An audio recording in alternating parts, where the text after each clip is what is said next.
This is another sign of the times, an analysis, and a commentary.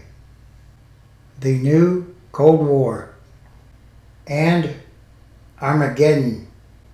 Nuclear weapons are a threat to the world. Any large-scale nuclear exchange would have globally catastrophic consequences.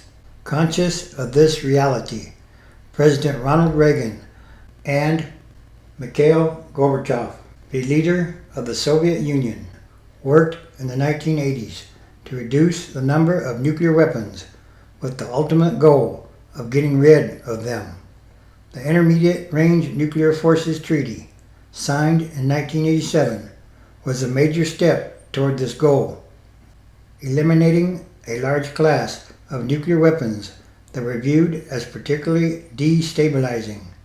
The treaty is still in force, although both the Obama and Trump administrations have said that Russia is in violation.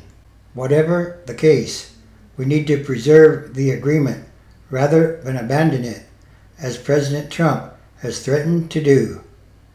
Indeed, we should invite other countries to join the treaty and resist the temptation ourselves to develop new classes of these deadly weapons. The first step would be to convene a meeting between American and Russian experts to discuss possible violations of the treaty. The treaty included many special features, not the least of which were provisions for extensive on-site inspections to verify that all prohibited missiles had been eliminated. Many doubted that such inspections would ever actually take place, but they did. By 1992, nearly 2,700 missiles had been destroyed.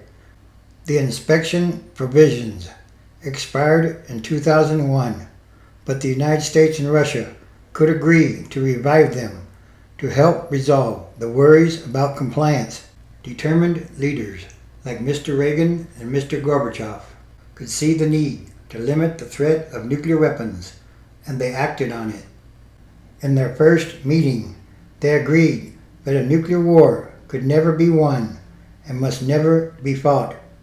Today, we need leaders who understand the destructive power of nuclear weapons and are willing to work against them.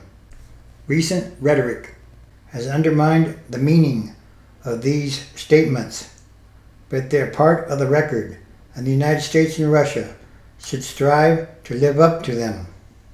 Now is not the time to build larger arsenals of nuclear weapons. Now is the time to rid the world of this threat. Leaving the treaty would be a huge step backward. We should fix it, not kill it. And there are still too many nuclear weapons in the world, but the American and Russian arsenals are now a fraction of what they were during the Cold War. At the Nuclear Non-Proliferation Review Conference in 2015, Russia and the United States reported to the international community that 85% of those arsenals had been decommissioned and, for the most part, destroyed. Now, this tremendous accomplishment is in jeopardy. President Trump has announced the United States' plan to withdraw from the Intermediate Range Nuclear Forces Treaty and his country's intention to build up nuclear arms. That's nice to know. So then, a new arms race has been announced. The I.N.F. treaty is not the first victim of the militarization of world affairs. In 2002, the United States withdrew from the Anti-Ballistic Missile Treaty.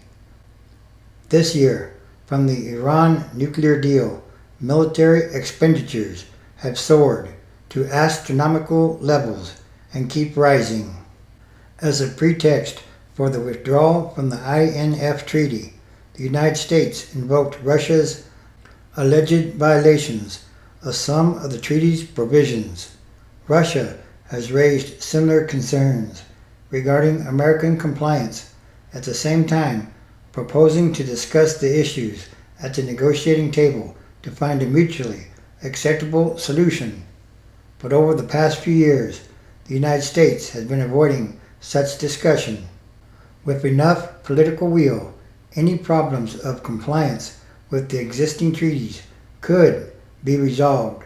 But as we have seen during the past 2 years, the President of the United States has a very different purpose in mind. It is to release the United States from any obligations, any constraints, and not just regarding nuclear missiles.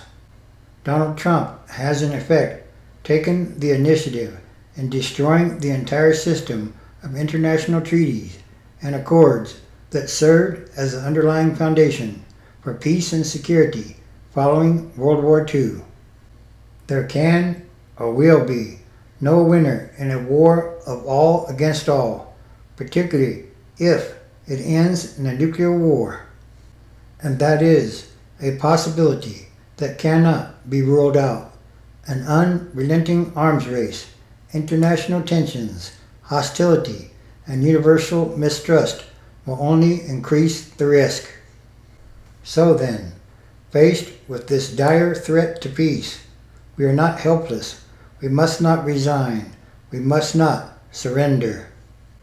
This too is another sign of the end of times as we know them, transition days, which is a time of extraordinary changes, happenings, and events. Because it's still about what kind of world are we leaving to the future generations? And that should be a very important question to ask. Revelation chapter 16, verse 8. And the fourth angel poured out his vial upon the sun, and power was given unto him to scorch humans with fire. And humans were scorched with great heat, and blasphemed the name of God, which has power over these plagues, and they repented not to give him glory. And the fifth angel poured out his vial upon the seat of the beast, and his kingdom or nation was full of darkness, and they gnawed their tongues for pain, and blasphemed the God of heaven because of their pains and their sores, and repented not of their deeds. And the sixth angel poured out his vial upon the great river Euphrates, and the water thereof was dried up, that the way of the kings and leaders of the east might be prepared. And I saw 3 unclean spirits like frogs come out of the mouth of the dragon, now the mouth of the beast, now the mouth of the false prophet.